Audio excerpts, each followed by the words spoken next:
And we want to just really jump right into it because we're gonna be here for about an hour and 5 hours and 10 minutes. And the basic theme of this panel is we want to have each of us in our own respective areas of the entertainment industry just talk about the impact and the importance of minority participation in the industry, and also try to brainstorm our own ideas about how our own cultural affiliations have either positively, how the way we culturally affiliate ourselves, how it either has positively or negatively affected our experiences in the industry.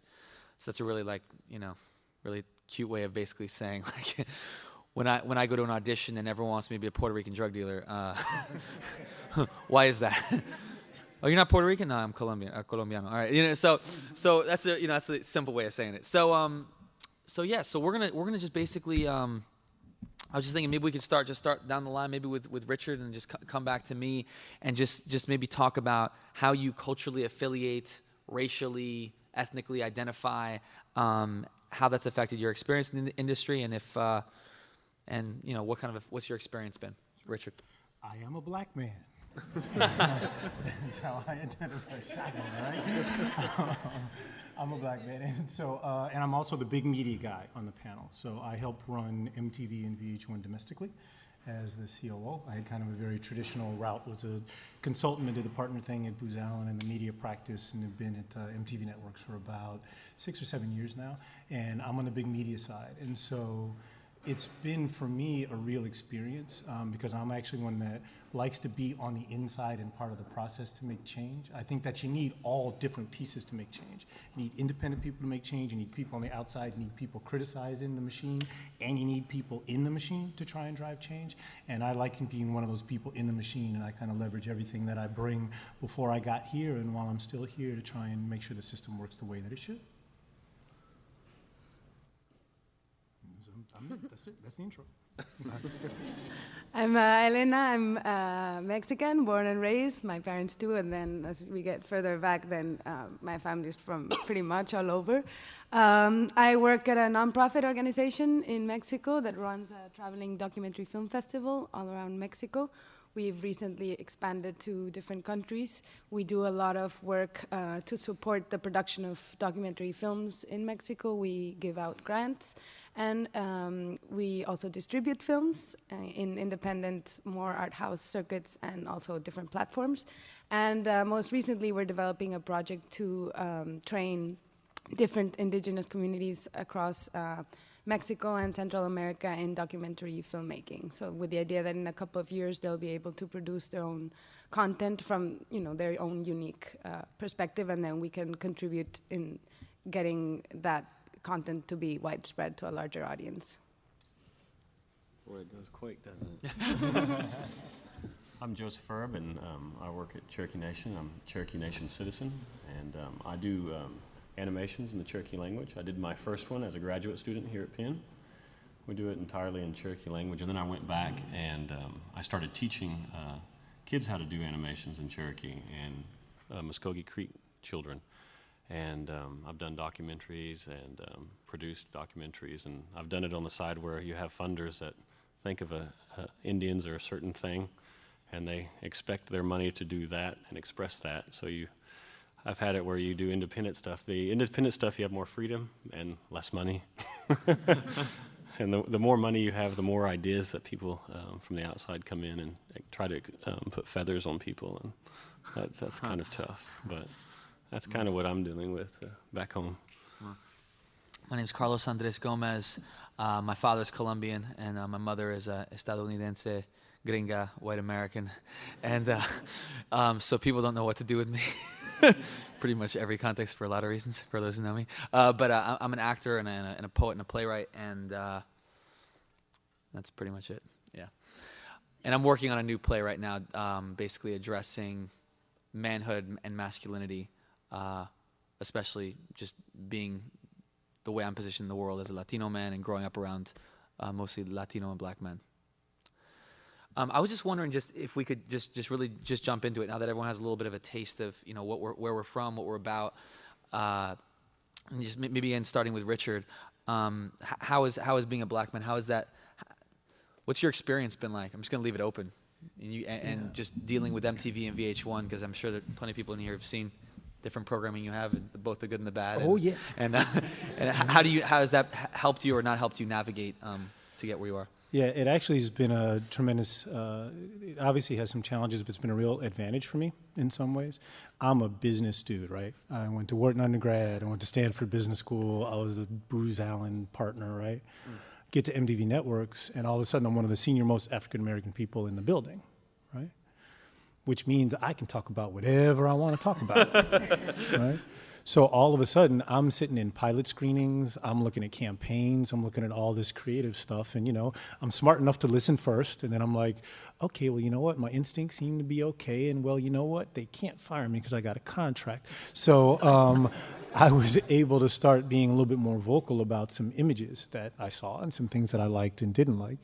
I also am smart enough to know, though, that there needs to be a balance, and we'll get to that, some of the good and bad stuff, right? I work at MTV Networks. I work at MTV and VH1. We do some good stuff. We do some bad stuff. We are equal opportunity offenders, which is one of the reasons that I can live with myself, right? We got Chappelle at Comedy Central. We got Rock of Love and Flavor of Love. So we can offend white people and black people, too, right? But I really love being on the inside, and I take that role it's a very important role to me that I can play. Which means I can't always be the angry black man walking around the building going, every portrayal needs to be positive on air 100%, because then ratings go down, and then I get fired, and then we don't make any programming for anybody, right? So you do have to kind of have that balance in a big media company, which again, you're going to get some different perspectives up here, which I think is going to be really valuable. But I have to say, okay, we got to drive ratings. I know there's some stuff that we need to do to drive ratings, but you know what else that does? That enables us to do other stuff. So when we have some real loud, crazy stuff that people talk about, and oh, by the way, that everybody watched, all that stuff was the #1 show for African-American viewers, and I'll give you all the stats later. That allows us to do stuff like, you know what? We're going to do a show starring Chili. We're going to do something with Pep in the City. Pep's not getting a show unless there's a network like us that has that kind of heft in that community, that's drawing those kind of ratings. And oh, by the way, we schedule it right after that big loud show, so it gets exposure and it does well. So for me, it's kind of like, let's use our evil powers for good sometimes. And I love being in the room to do that. And again, I started out kind of quiet about it, but now I'll do things like, hey, I know we're doing a pilot on what it's like for the first year of being a parent. And it was great that the whole little Manhattan white couple was doing great and doing their thing in their first year of parenting. And the gay couple that was great and was moving out of downtown and moving to the burbs. Why does the black woman have to be a single mama from the Bronx, right? And if I'm not in that room, because a lot of it isn't kind of active racism or active things, it's just people not knowing any better. And it was like, wow, because that was who was cast. Because, there are a lot of single black women. I'm like, yeah, there are a lot of single black women in the Bronx. A lot of married women with new black women, babies too, right? And if I'm not in that room, or if someone like me isn't in that room, that perspective just isn't represented at all.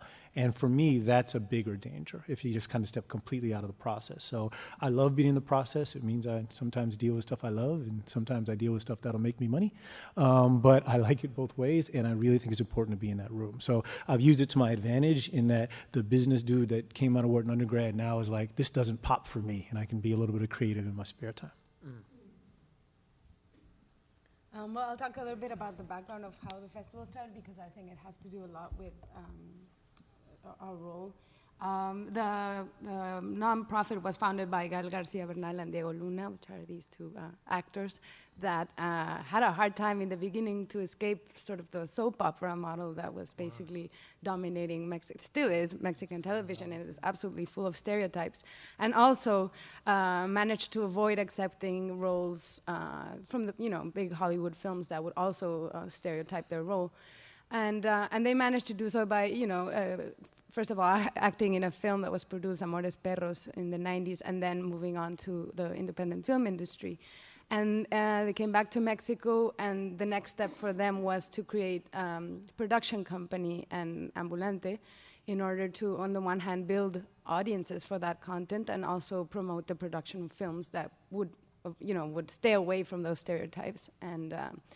And so that's how they started Canana, which is the production company. They produced over 12 films in the past 10 years. They've been very well received outside of Mexico. They've traveled to many film festivals. Same with the documentaries we produce. So I guess in that regard, the reception has been great outside, but within our own market, these films haven't found an outlet, which I think speaks of our own industry. So film theaters are still dominated by the big studio productions, and it's very hard to promote these films in the traditional outlets, which is why sort of Ambulante works to complement the company, because we do a lot of grassroots activism to find those outlets through our traveling, even if it's not, a multiplex theater. But we also need the big guys, so we're also partnering with the big multiplexes and, the big broadcasters in order to find, a niche within their programming for these films, because we're convinced that it's not that people don't want to see them, but basically because they haven't been able to see them, so they don't have that opportunity. So our work is mainly in building audiences and proving to the exhibitors in the film industry in Mexico that there's definitely an audience for these films. Being mixed is kind of a blessing and a curse, because you get to work with both sides. And that's it's tough sometimes when you go into a community that you don't know, whether it be white or Indian, and try to tell them your ideas. What's really tough is that most of the work that I make, my students make, and the people that we do it in Cherokee. So our audience is not much of the outside. We show it in different film festivals and stuff like that, but the majority of our work, because of our the issue with our language dying, is we make it in Cherokee, and Americans don't like to read subtitles, and I don't want to make stuff in English, so we have a standoff, me and the American public at this point. So if you can tell people to please read subtitles, we're going to get along a lot better. But it is tough when we do animations or we do documentaries. I'm always trying to push the envelope to produce this stuff. I produced a film for the National Park Service about the Trail of Tears a couple years ago, and it was a fairly decent budget. But the problem with it is that they have a different idea of what it is to be Cherokee. And I don't think it's overt racism at all. I think that most of the people were very nice, liberal people. But sometimes the nicest liberal people are almost as bad as the ones that are not. Because you can convince somebody that's very racist about the humanity of it. But when someone thinks they have humanity, it's hard to convince them that they're not quite right about you. And that can be as damning as anything else, trying to convince people. They tried to promote some of the films and some of the work as being the sad people that have been defeated. And if you know anything about Native culture or Cherokee culture, or most minority cultures, sad and pathetic is not how I would describe it. And that's not how we wanted to film it. And we didn't, but it took a lot of, for a production that was supposed to take a year, it took 3 years. And it was a very painful 3 years to make a documentary, and mainly because I was dealing with 2 governments and 2 private companies, and from the Cherokee Nation to the United States government, and these are really tricky issues. The film was this film in particular film was designated in 1987 to be made when they made the Park Service the Trail of Tears a landmark. They wanted to have some film showing in this place, and over 50 sites. And so this was really a tough thing, because it's kind of a lot of the stuff that I do on the work is you have to fight every little thing, and you do have to be cautious of it, because you don't win every battle. My narrator's still in English. I lost that one. But all my actors spoke Cherokee, so that one I won. So you do your compromise, you fight what battles you can. And, on my animations, I've done some that has some English in it. All the bad guys speak English. All the good guys speak Cherokee. And a little bias there, but we're trying to convince the next generation this is the language of the future, not the language of the past. So, wow. I was going to have a quick side note. I see some folks just taking little notes down or things like that. We're definitely going to have a Q&A at the end after we go through and talk about a bunch of stuff. So if you have an idea, a question or something you want to bring up or throw out there, definitely write it down so we can put it out there afterwards. We don't just want to talk at you the whole time. Joseph brought up something everyone brought up different points, but one thing that really connected with me was talking about, that especially when you get into entertainment, a lot of times there's actually some of the most damaging things that I've had to confront as an actor and as a playwright. I mean, whether it's like theater festivals or casting directors or whatever it is, or agents, is that a lot of them have great intentions. A lot of them, graduated from great schools like University of Pennsylvania and Wharton School and Stanford and all these places, and a lot of them actually, some of them even engage projects with an intent to try to help. Very specifically, I'm using that word. And sometimes that can be, some of that attempt at benevolence is very damaging. And I think a lot of work that I've done, I did a play called Man Up a couple of years ago, and the whole idea basically was, I was wondering, I mean, I see a lot of plays, I read a lot of plays, of all these different portrayals I see, especially of men of color, they're always either,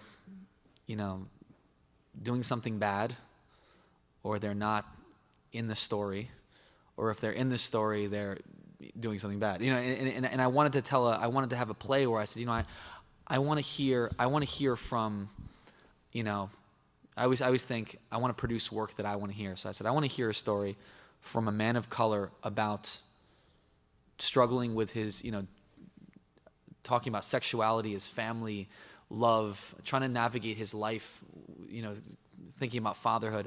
And it's really interesting because when I submit it to festivals, people just didn't know what to do. And people would they'd say, well, we already have, you're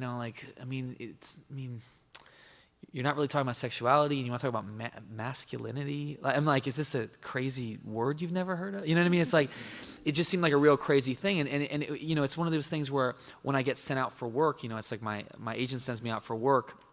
I made that joke at the beginning about being a Puerto Rican drug dealer. I mean, I can't tell you how many times, I'd say 95% of the roles I get sent out for, I'm a rapist, I'm a drug dealer, I'm a criminal in almost all of them. Do you know what I mean? And the only roles I get sent out for that I'm not a criminal is it's a role where as they put in the breakdowns, they say it's open to Caucasian and all other ethnicities. That's the actual language they use. I know Richard knows about it because he, but this is and I always wonder, it's like, why did, and the question I always ask my agent, I even bring this up to casting people and production people. I say, this person could be, like Korean American, they could be like Middle East. This race has no bearing on this story or on this character. Why do you need to specify it? They say, well, no, we say, it's open to everyone, Caucasian and all other ethnicities. And I say, well, there's a problem with that word. They're like, no, but we're opening it to everyone, normal people and everyone else, and so I think that's been something that just thinking about, what Elena was talking about, what the great actors she's worked with at trying to form the production company, and also what Richard's talking about. I think being in entertainment, if you're a person of color and you want to be in entertainment, it's all about finding subversive ways to manage and navigate that system. Because when I first got in, I did the movie Inside Man with Spike Lee a few years ago, and that was a complete. I'm trying to find the most graceful way to put this. It was like a complete wet dream that was the opposite of everything else. And I'm working with like a production crew that's entirely black, Latino. Like it's all folks of color. Every single person, except for Spike's personal assistant, actually is a white man. You can interpret however you want. But every single person on the entire production crew is a person of color. And working, and Spike is really, all these people I'm working with, from Denzel Washington, Jodie Foster, all these people, they're all very committed to their work. They're very humble and they're very serious about what they do, and there's no other BS surrounding it. And I said, wow, God, this is amazing. Like Hollywood is nothing. And I went out to LA and I did some TV work. I was working on the show The L Word, and I was really shocked to see the racial and everything dynamics that happened on the set. And I even found that the women on the show, except for the one woman who identifies as lesbian, were very homophobic. And I was thinking, wow, this is a show about lesbians, I thought. There's some really homophobic stuff being thrown around here. And then that really sort of made me see the other side of the coin. And then I was living in LA for a little while, and some of the work I was getting sent out for, and I was just shocked at how bad I thought I had it.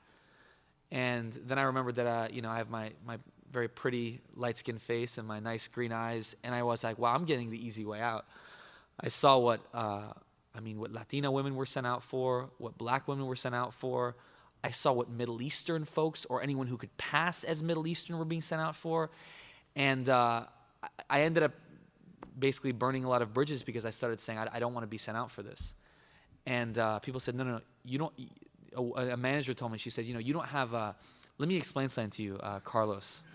And anybody who knows me is laughing already. She was like, Carlos, I'm one of the biggest managers in Los Angeles. She's like, you're not in a position where you tell me no. Okay, I'm going to tell you where you're going to go, and you're going to go do that audition. Okay? And I looked at her and I said, okay, listen, Susan. There are two things I have to do.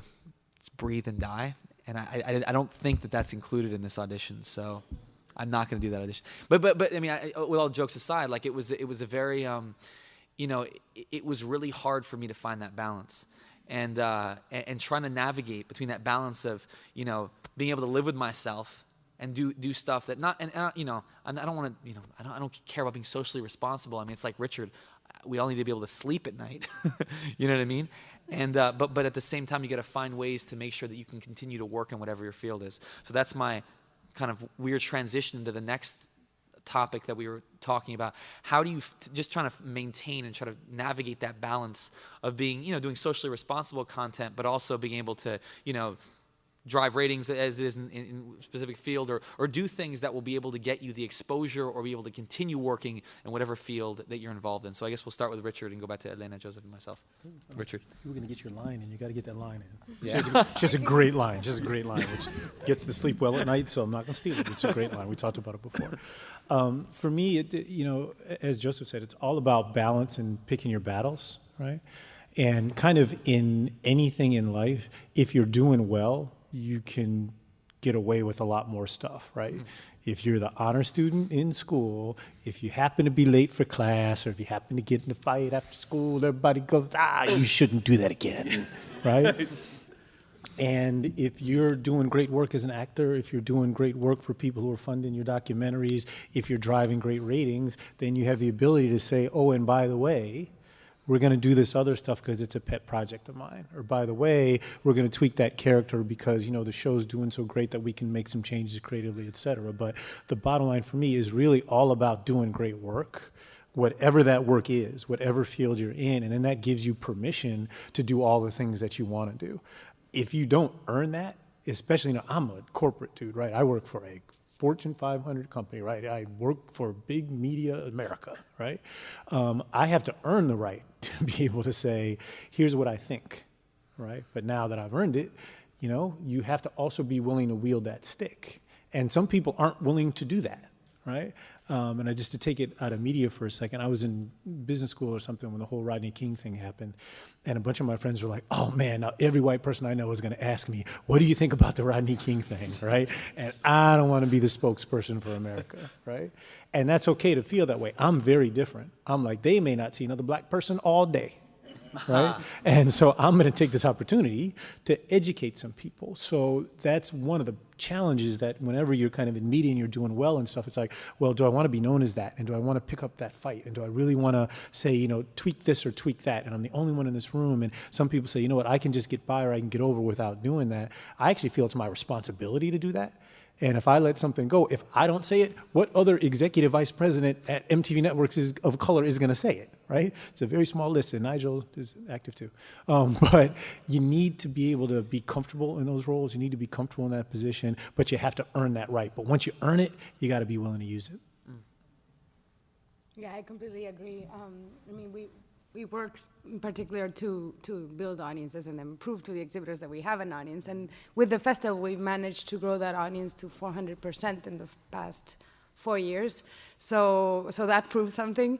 And I think also new technologies are playing a crucial role because you can target specific audiences and you could, get the content out there.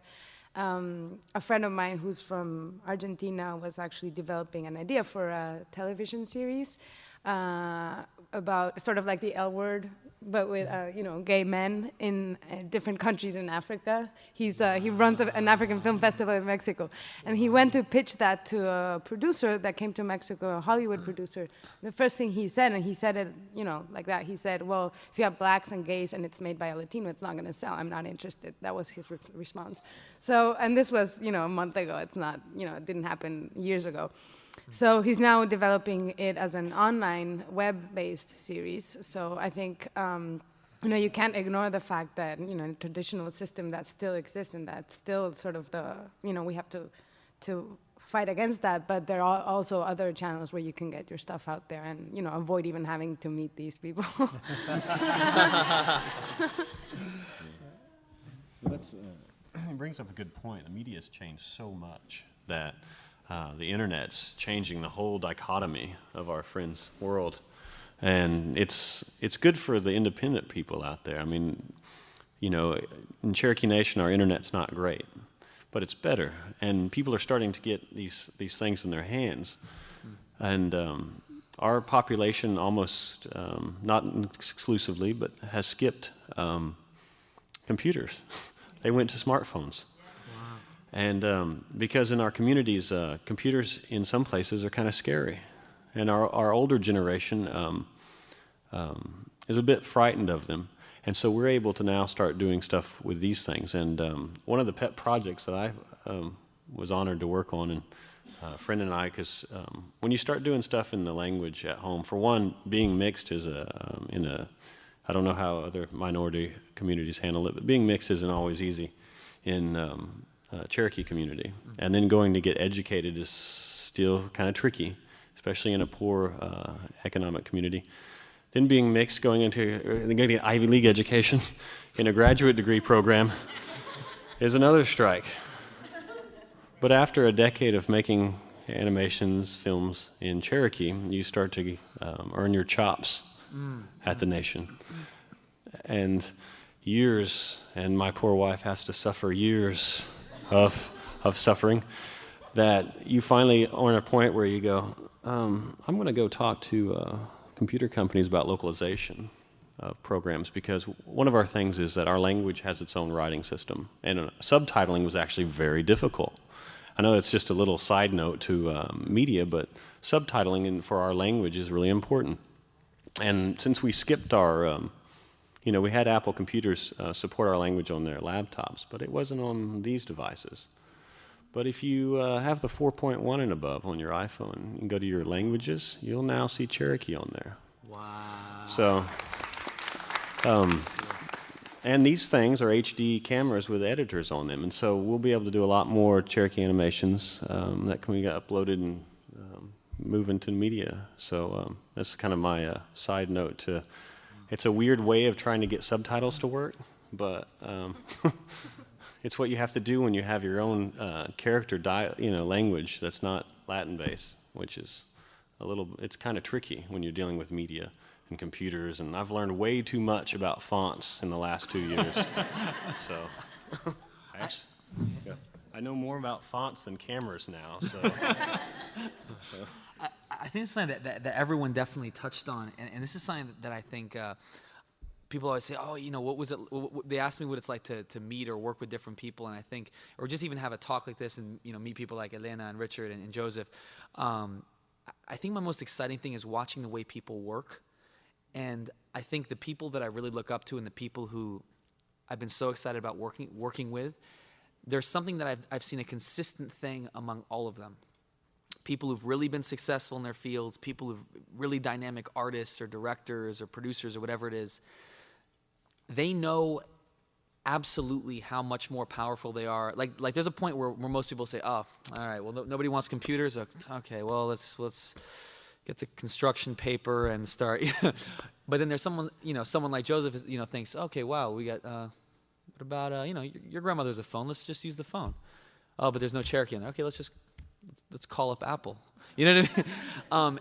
And I think that's something, just hearing people, people navigating the world, and especially in entertainment, you're going to hear no, I don't know how it is for everyone else. I'll speak for actors at least, and also theater, acting, everything.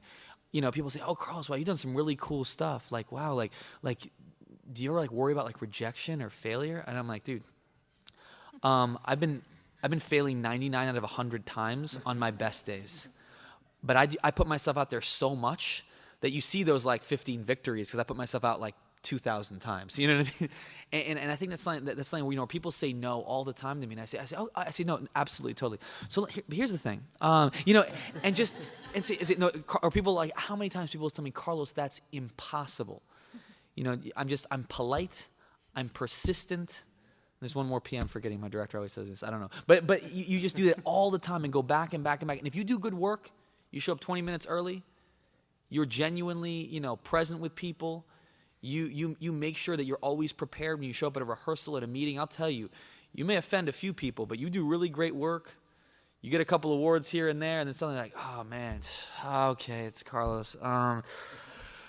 Okay, you can come. You can do the festival. That'll be our crazy one, But it's something like that. Like everyone's been saying, you earn it after a certain amount of time, and there was a time when I had maybe a little less maturity or a little less control, or I didn't know as much about being able to navigate in a more graceful way through some of those things, and I just throw everything out there. And now, everyone's like, I think a lot of people think it's either like you're either selling out or you're keeping it real, you're keeping it grassroots, and it is absolutely not that simple. You know what I mean?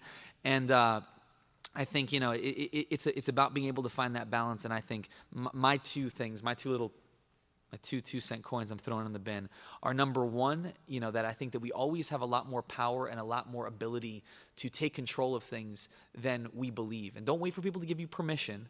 You know what I mean? I go to my agent, they say, okay, what are the things you don't want to be sent out for? And I go on a list, I say, I don't want to be sent out for this.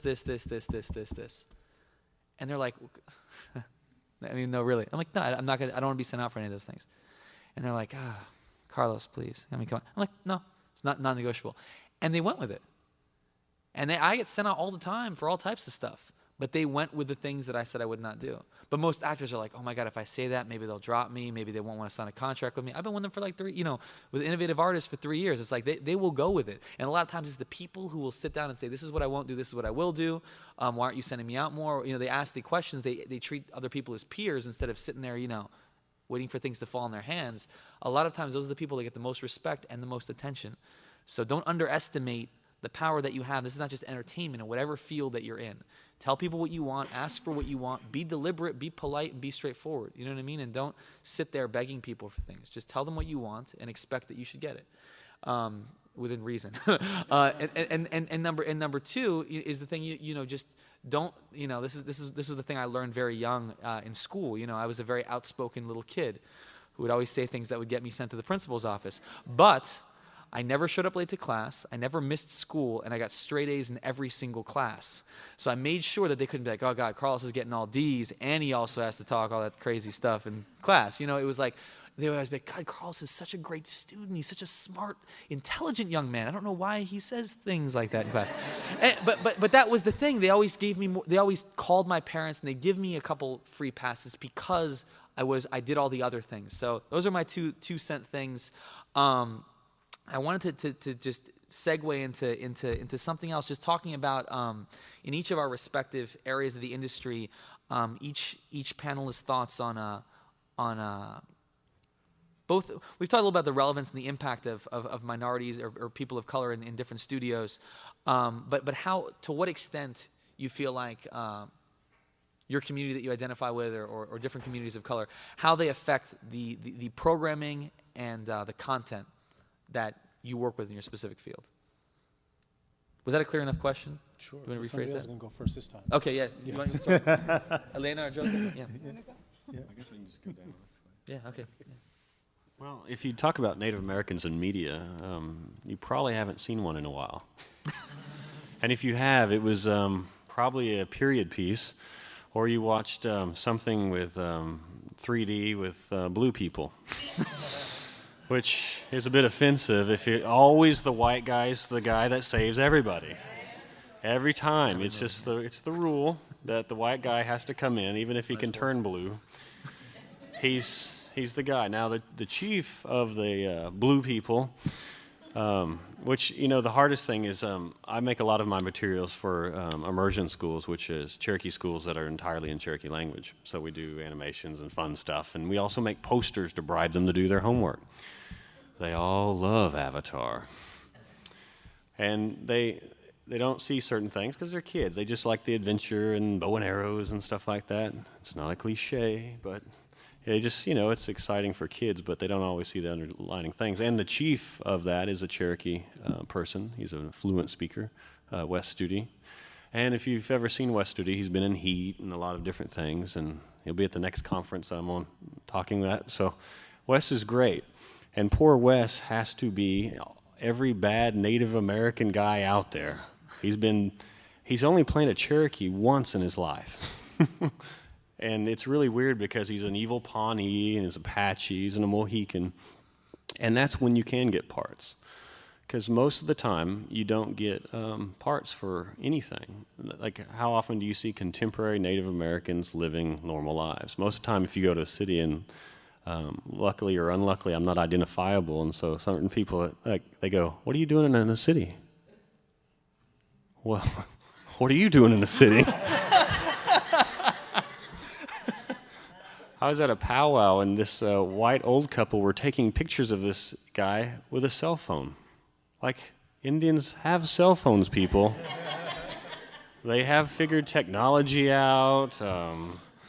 It's been really weird because not only are we not represented in the media, and that would be wonderful to have at least one positive Native American person that's got some type of Native culture. And another bad thing about Native culture is everything's the same. If you know anything about Native cultures, Navajos and Cherokees and Apaches are very different people, and a lot of them don't like each other because our cultures are very different.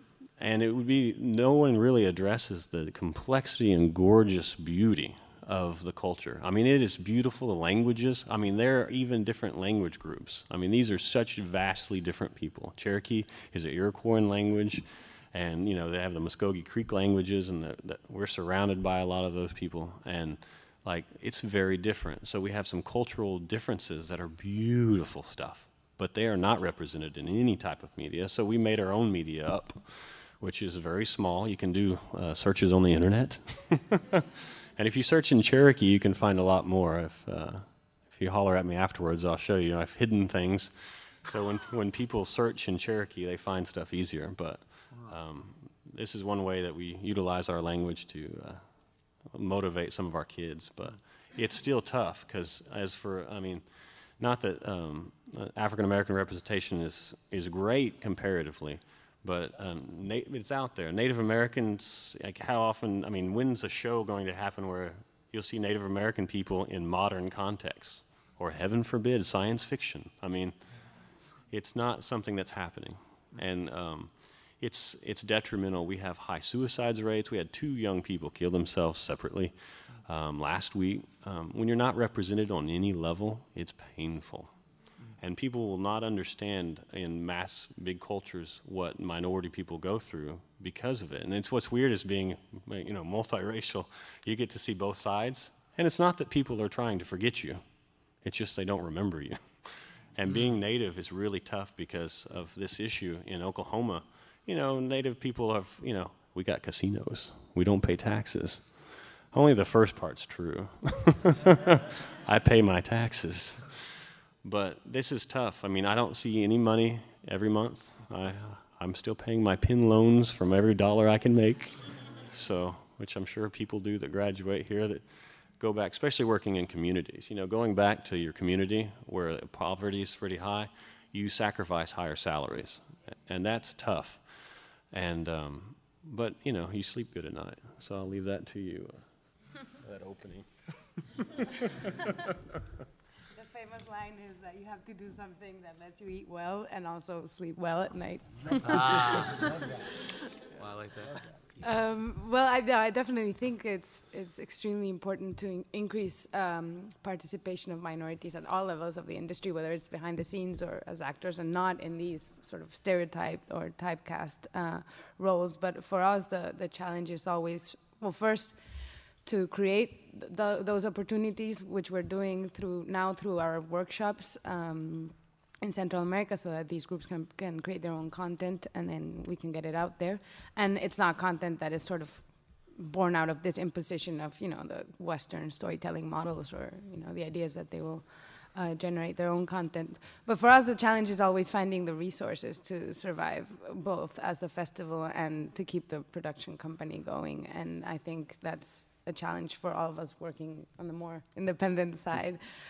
So we have to be creative, and we have to find ways to sort of go around that, and that's basically our constant challenge, and our constant work is doing that. And I was going to pick up on, Joseph, what you said. There are a lot of black faces on television, right? That much more so than a lot of other ethnic groups. That's very true. But that also leads to some of the challenges as you talk about what it's like being there. One, there aren't enough people behind the camera or writing or in lead positions at studios or cable networks or television networks that kind of can affect and shape what those images are sometimes. And it also ties back to what you talked about earlier, someone talked about earlier, about the images that are out there and people trying to do well. Right? One of my favorite producers at one of the brands that falls up under me is a white guy that makes some great television for black people. He's been behind some of the great kind of positive shows, some of the great documentaries, and, you know, the Lisa Left Eye Lopez documentary, which was fantastic, done some really, really great stuff. And at some pilot screening, he showed some really crazy, over-the-top, you know, Miami gold teeth kind of crazy show, right? And his whole thing was like, hey, man, look, I just want to show the full breadth of stuff. It's like, you know me, I make some great stuff that's out there. And like, why can we only show kind of one side of black folks on television and without having this argument? And I want to show everything because there's all these different people and all these different cultures, et cetera. And I said, yeah, but we're still not at the point yet where images that are out there don't matter. I wish I could say that. I wish I could say, you know what, because some of that shit's funny. Sorry, I didn't mean to go right. Some of it's funny. It's hilarious, right? But we just have to be really careful when we get past the point that says, look, there are a lot of black faces on television, so therefore it's okay for us to put anything out there, right? The show that's on now, and I apologize, I can't remember the show or the network, where the couple is like the spy couple, right? And thank you. Like, and see, and they're two black people in a spy thing. To your point about science fiction, and there's no mention about black folks, and they're not like going to Harlem to solve crime. And I was like, wow. And it shocked me when I saw it. And that's a shame, right? It's 2010, 2011, and I was like, there's a show with two black leads, not in a black situation, not like being slapsticky, not doing whatever, and it floored me. Right?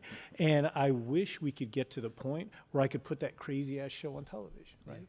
I wish we could get to the point where we could put it on and it'd be no big deal, right? I have an example. There's a guy named Philip Roth in the Jewish community that wrote some really kind of stuff in the 60s that was really out there, and the whole community was worried about, wait, you're writing this kind of stereotypical Jewish character and the world's not ready for that, and then he wrote these books and nobody cared, because that population had kind of arrived in a certain extent. I'd love to get to that stage where it doesn't matter, and I can put out the craziest gold teeth, Jerry curl wearing, slang talking. I'd love to do it because it's hilarious, right?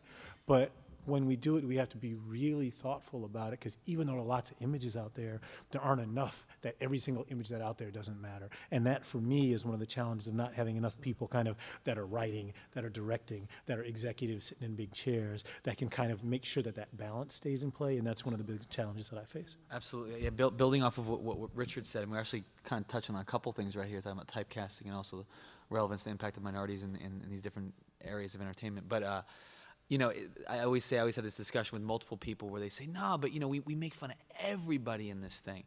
And I say, yeah, and that would be great if, you know, and all things being equal, that would be great. All things aren't equal. so you know, and it's really interesting, you know, to see, you know, people, I don't know, it's so many times, I mean, it's so many scripts that I'll get sent to like audition for, to see which things get money put behind them, especially talking about independent stuff. This is not studio films. And there's some really moving, really amazing, powerful stories that for scripts that I'll see and I'll be sent out for, but they'll tell a great story, a really uplifting story about like a young Puerto Rican girl, up in the Bronx, you know, and it'll be an amazing story. But then all the Latino men in the film are rapists, drug dealers, or the father who comes in for like, while she's eating cereal once, and that's it, you know?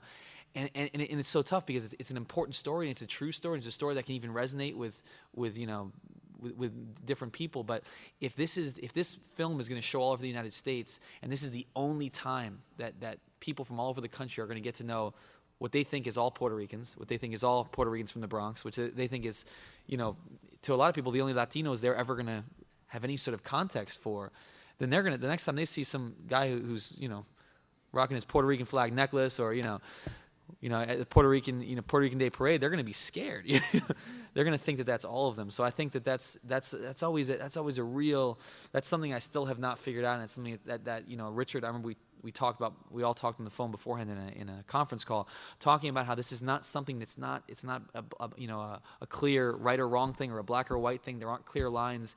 It's this tension and this negotiation that we can never get away from, and to always have to check ourselves, make sure we have good friends around us who keep us honest and keep us accountable and responsible to what we're doing.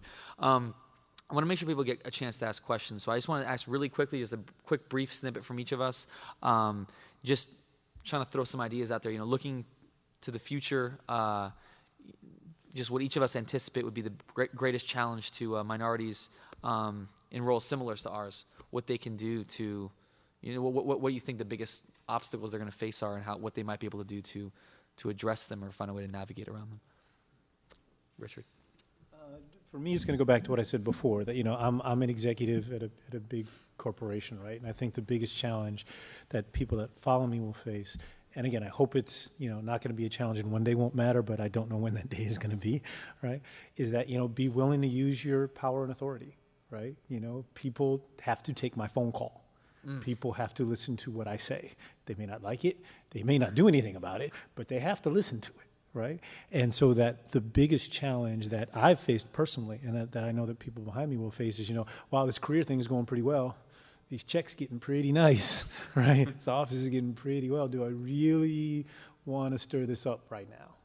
And that is a really, really hard thing to fight when, I got 4 kids in private school, right? I'm going to be working a long time. But I know that there are very few people that, have the privilege. I really do feel it's a privilege to sit where I sit. And yes, I worked hard and blah, blah, blah, and all. You're going to say, I earned it, I get it. But it's a privilege to sit where I sit. But it's also a responsibility. And I think the one thing that I worry about is that, because I've seen it happen to people, is that you get in that chair and it's like, hey, man, I can't make those waves right now. Right? And that's the biggest fear that I have for people that sit in jail. I'll do it tomorrow, or you can do it. But I can't roll with you on this one right now. And I think that's the biggest challenge, is you get kind of in corporate America and senior ranks, that actually gets, even though your authority makes it easier and easier to make change, the situations make it harder and harder to be willing to do that. Wow. Elena?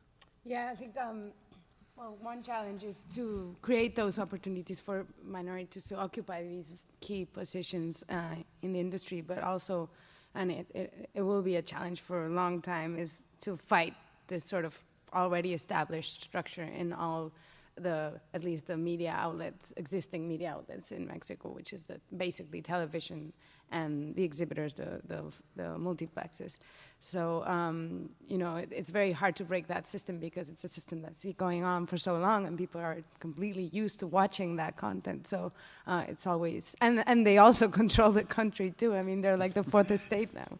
So it's almost like fighting, the government in a way. So hopefully we'll get more people on our side, and also, new technologies like the iPhones and online platforms that will help us get that content out there.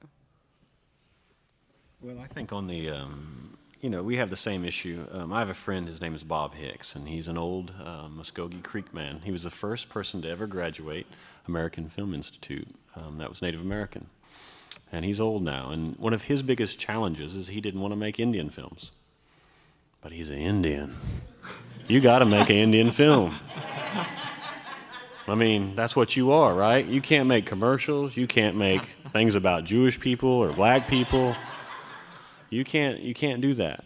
That is so stereotyping Native people to the nth degree.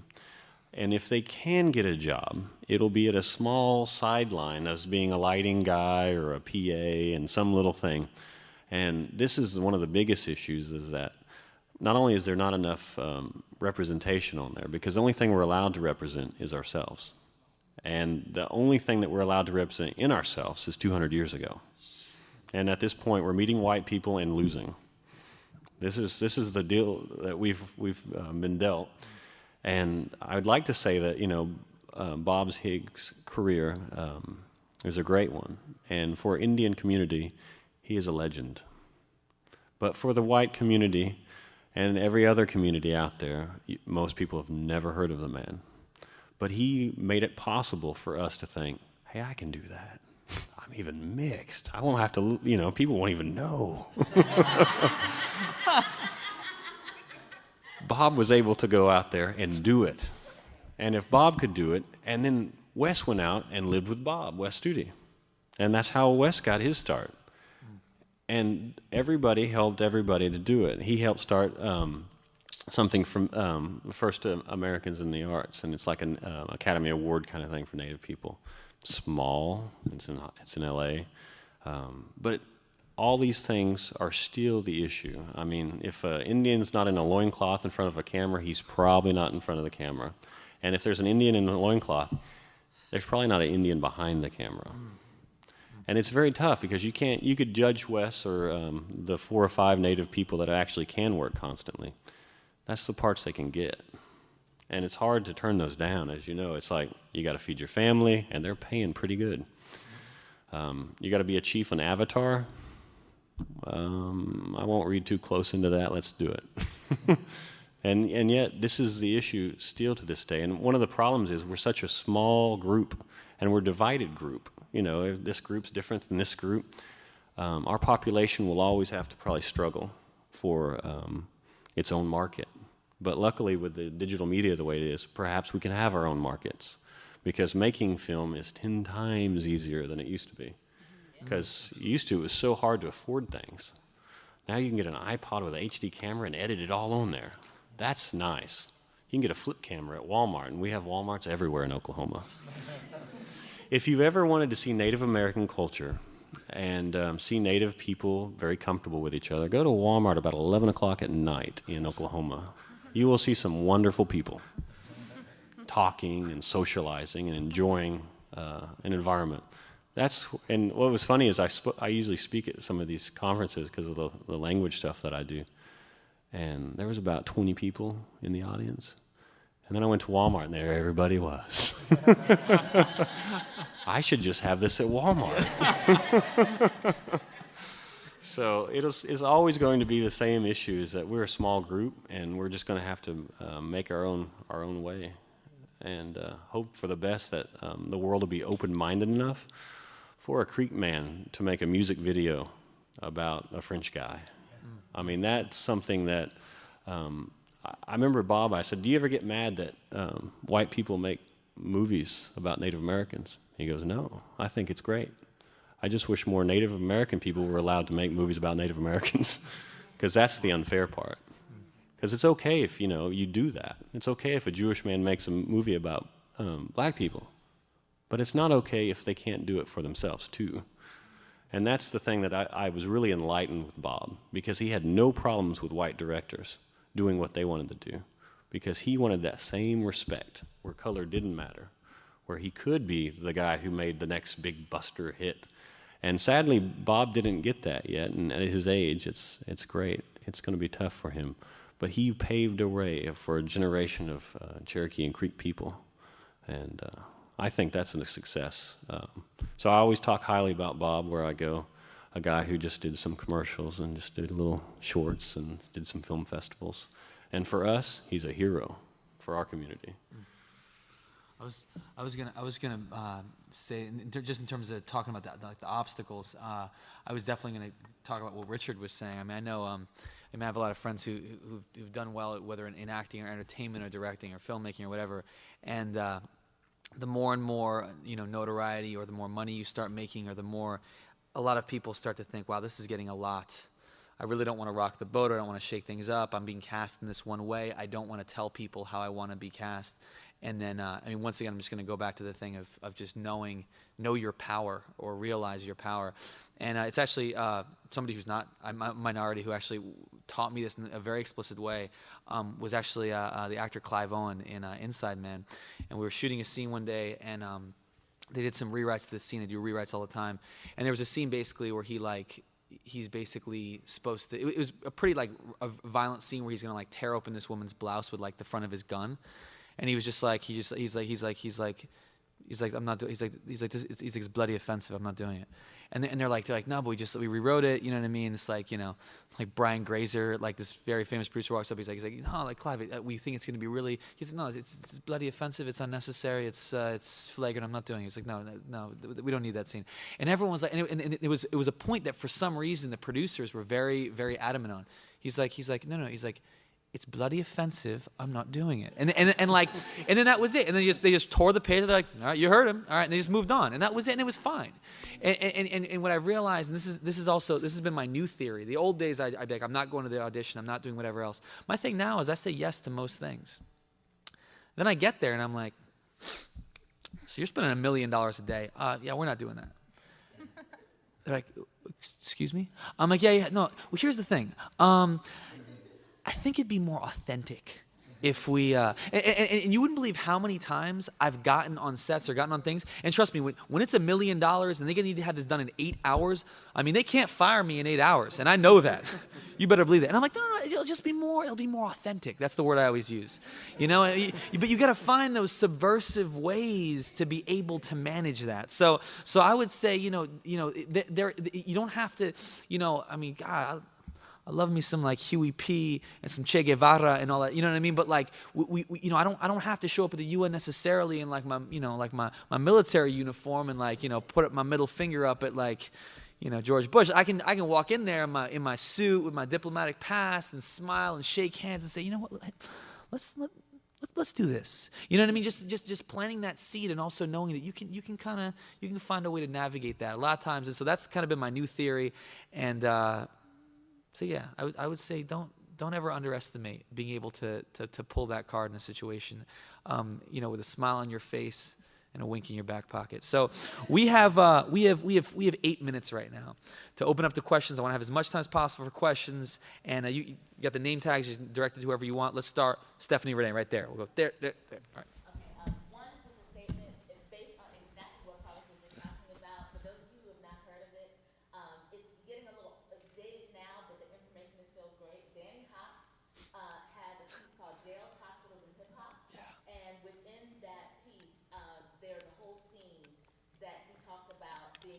Seinfeld. He happens to be a Jewish guy that speaks fluent Spanish, and this scene is about being cast on Seinfeld to play a Latino character who happens a pool boy, and how him being in that situation, being able to go. It's on YouTube. Look up the scene on YouTube. You can find it on YouTube. It's offensive, and the fact that he actually has a copy of the contract, so you understand this isn't just theater. This is really him creating theater out of a real life situation for him. So just completely underscores what Carlos just said. Unfortunately, Rich, my question kind of knocked you out because you are big media. It goes more to our independent folks. There has been a trend, particularly in theater, but it extends out to film as well, that for the sake of consolidating administration, a lot of artistic institutions have taken away the separate roles of artistic director and producing director, and sort of put all of this together. And unfortunately, a lot of the creativity of the process of putting things on stage and putting things in film have suffered from this bottom line draw against the artistic creativity. So particularly for the independents within your organizations respectively, do you have a clear-cut delineation between the people who are really the bottom line folks and the people who are creating your content? Or if not, how do you manage that process for yourselves? Advise any of us out here who are really interested in doing some of the same things you're doing. You, sir. Okay. I have to think about it. Yeah, most of that stuff does get compartmentalized, and that is the biggest issue. And for me, being an artist first and foremost, it suffers because of it. Because the person, that actually is able to deal with that stuff is, to me, one of the most crucial people on the set to deal with the artistic side. And that stuff is really lacking in most of the films that I see. That that's such a subtle thing. It's we'll just add these people together. it doesn't work right. So on independent stuff, you really have to fight all that stuff and the suffering. The reason big budget films look like big budget films is because they don't do that. And it's one of the biggest mistakes that I think people do, is not having these actual pieces. And it's really also tricky. And what's an advantage of our community is that when we're doing animations or little films with, when I'm teaching people how to do this in the community, the guy who's building the set, or the guy that just basically did this, or the girl that's just making costumes, thinks she's as important as the director. Because in our community, she's just as important as the director. And that's the tough thing about our situation, is if she just worked 2 days and the other guy worked 15 days, they actually have the same clout, because they all worked on it. And in our community, it's all equal. They all worked on it. So if it's bad, they blame them all. So it's true. I think that some of that stuff gets cut, and that's the thing that I dislike most, especially on the artistic side, because good art direction is, to me, what I look for in a film, just because that's kind of my the thing that I notice most. I don't, bad sounds, I hate that too, when people do bad sounds, which is common in when you do film, but independent film, when it's made out in the community by people, I'm insisting on good sound quality, good picture quality. So but this is one of the issues that's really rough. What's in the backgrounds, what's in the foreground, like these people don't always have the luxury to adjust that. And mainly it's just because half the time you have no budget and you're wanting to do a crazy thing, and you're trying to convince people that do not like cameras, which is a huge problem in our community. If you want to have a bunch of Indian people run from you, pull out a camera. That will terrify indigenous people in my neighborhoods. They do not like being filmed. Now, they will do it if they understand the whole purpose. You see the script, you talk about what's going on, you tell them who's on it, they know who's working on it. Okay, I feel comfortable, we can shoot.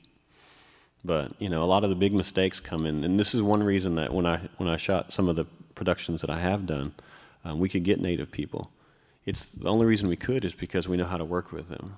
But the biggest issue is having those extra talents on there. And the only good thing I can say is our community is rich with artists. And so that's the only thing that's been beneficial, is that we have lots of good eyes, good color scheme people out there that's dealing with the overall philosophy. But yeah, that's one of the first things to become Carmen, what you're exactly talking about. And it hurts the film. Well, in the case of Canana, most productions are very small. They're very small teams. What Canana does manage to do is that the funders have basically no word on any creative decisions regarding the films. I mean, they have to maybe comply to getting the logo out there somehow, like the product placement. But besides that, everything's clear from the beginning. And I think that's definitely a good thing, and it shows in the films, and the sort of in the spirit of the films as well. It's congruent with itself in a way. So yeah, I mean, in our case, it hasn't been a problem. I was going to say, we're down to the last couple minutes. I want to make sure we can get as many questions as possible. Real quick, I'm going to mention it right before we wrap up, but there's an incredible performance. It's a solo theater piece that's being put up in the Annenberg Center right after this at 3:30. I strongly recommend that everyone goes, checks it out. It's called You Don't Know Me Until You Know Me, right? So I'm going to mention it again before. I'm just going to throw it in there. Yeah, the hand that was up here, yes.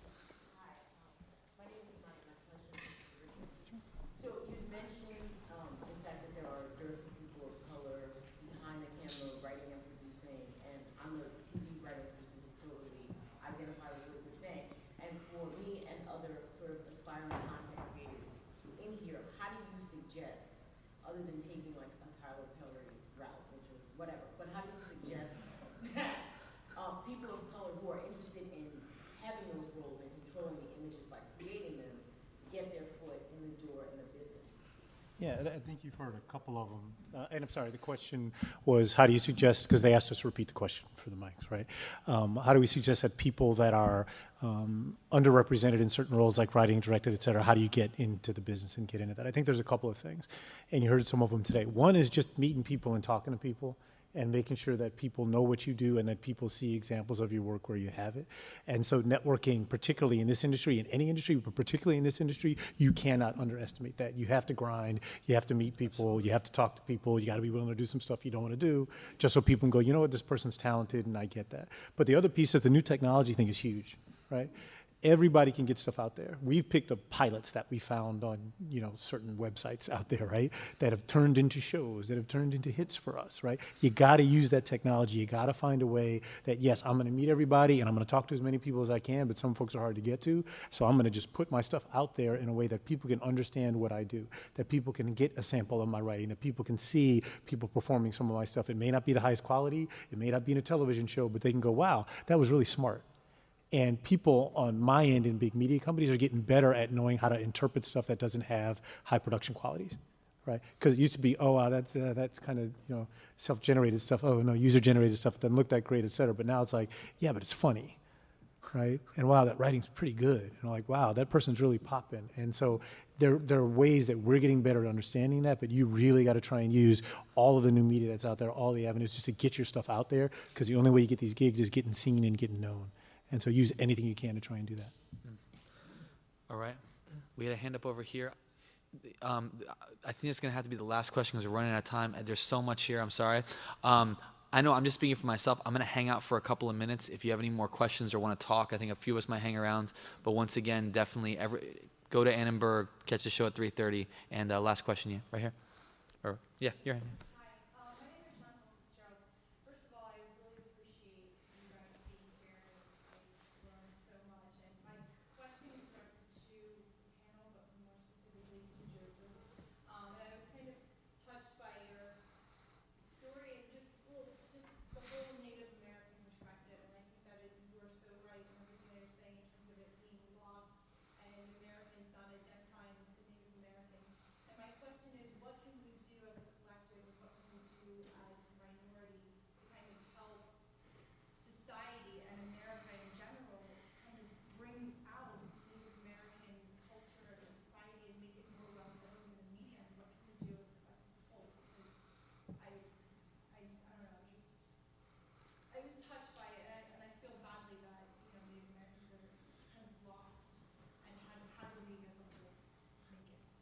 Well, it's a big question.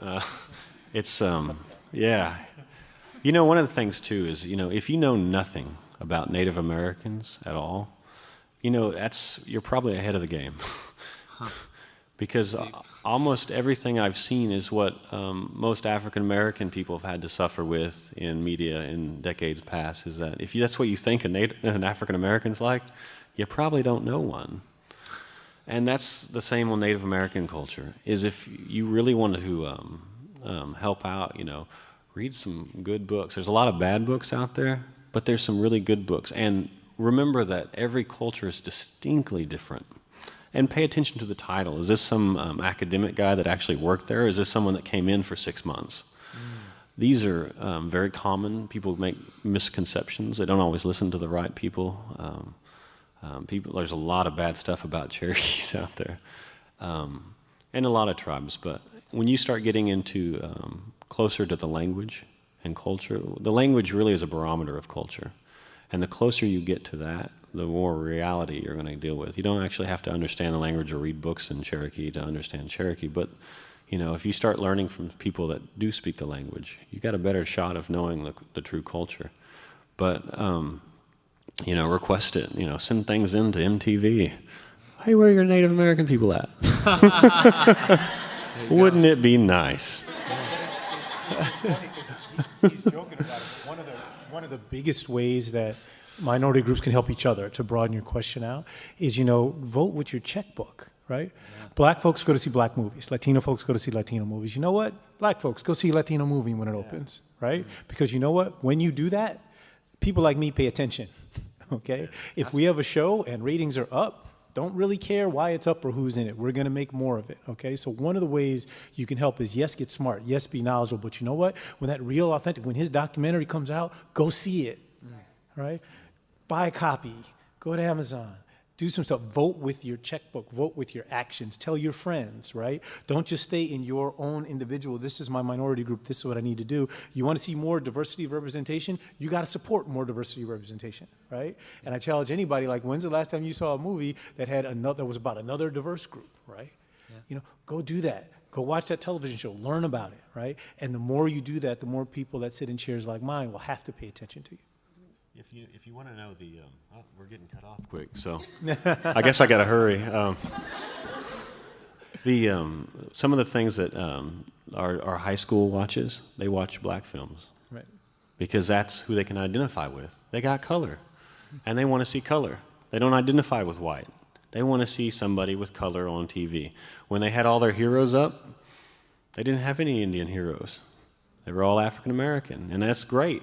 Where's the Indian heroes? But we don't have anybody out there yet. I mean, we have a handful, but the handful is not. So, yeah, there's some great stuff at the Smithsonian. There's some film festivals up there. Go see them. A lot of these people sell them online. Right. And if you just buy, like if you tell your friends, hey, buy that thing, you'd be surprised what $200 worth of sales does to a Native American filmmaker. Because in those communities, that money goes pretty far. That gives you another person on hands deck on the next film. And that's really beneficial. The stuff online, the stuff that when you go to there's only a few film festivals, but if you go to those other film festivals, stuff of films of color, oh my God, people really would love to. And if you want to encourage people, send a thank you note to a Native American director, because I guarantee you they don't get them. Our community does not thank people a lot. Our community speaks out when there's something wrong. So I thought that was just us. So if you say, "Hey, good job, I like that film," you know, that's a big deal. We're 7 minutes over time, so you got 8 solid minutes to go make it to the Annenberg Performing Arts Center catch a solo piece. Thank you all so much. We'll hang out for a little bit. Give yourselves a big round of applause. Thank you.